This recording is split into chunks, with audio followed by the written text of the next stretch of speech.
On August 27th, 2002, I was born. Yay! Woo! It's big news. At least it was for me. And when I was born, the first thing that was said in the delivery room was, "She's a screamer." I was then told that floors above could hear and floors below could hear when I came into this world. If only they knew that years later I was going to be the most painfully shy person that you could ever meet. I'm talking like my parents would be taking me places and all the adults would be coming up to me because I have red hair and everybody wants to know, where's it from, where's it from? And I would be hiding behind their legs or in their arms. And I could never just respond to them. I was the most shy kid that you could ever have imagined. And this didn't help when my mother decided that she was going to enroll me in a theater show at the age of 8.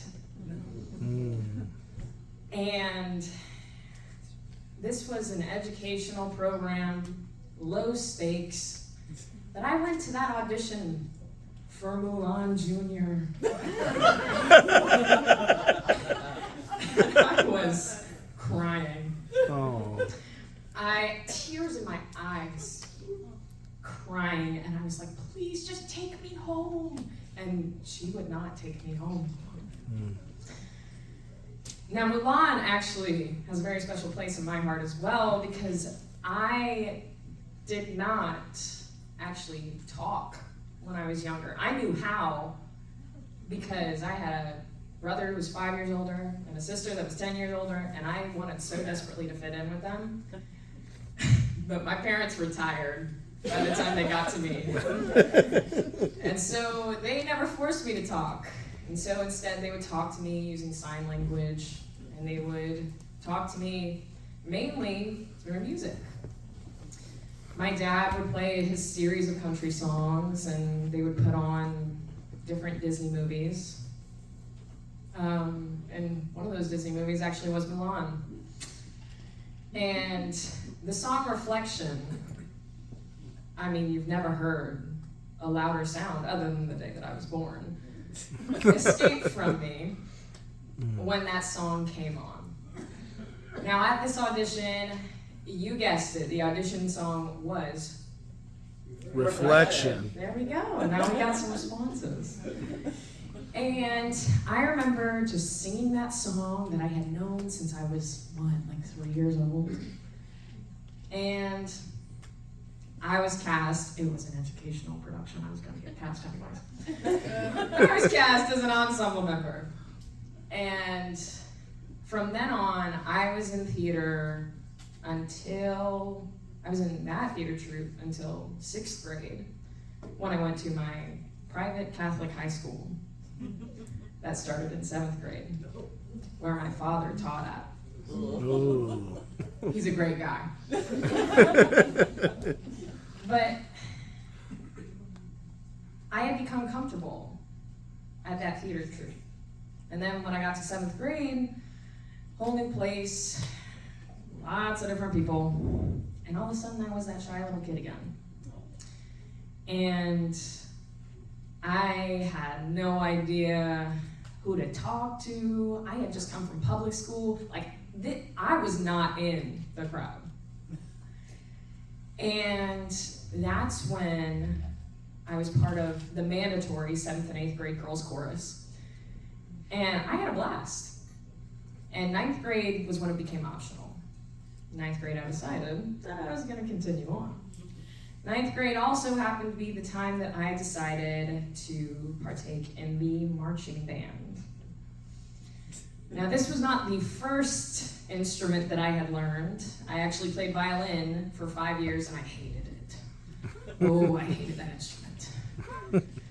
But then I picked up a guitar because I liked a boy and he played guitar.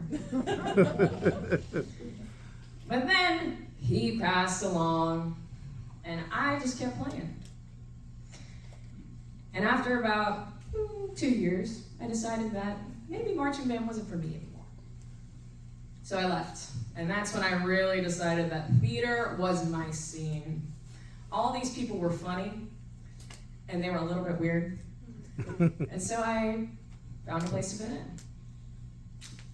But then 12th grade rolled around, and college was coming up.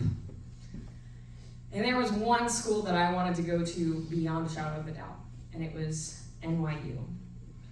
And I told myself that I was going to major in theater, and I was going to have all these big musical dreams. And then I got waitlisted. And I told my parents, if I get in, I'm going. And they looked at me, and they were like, you're not going to get in. And I didn't. So I came to UGA, and I vowed after my senior production that I was never, ever gonna do theater, ever, ever, ever, ever, ever again. So I joined mock trial.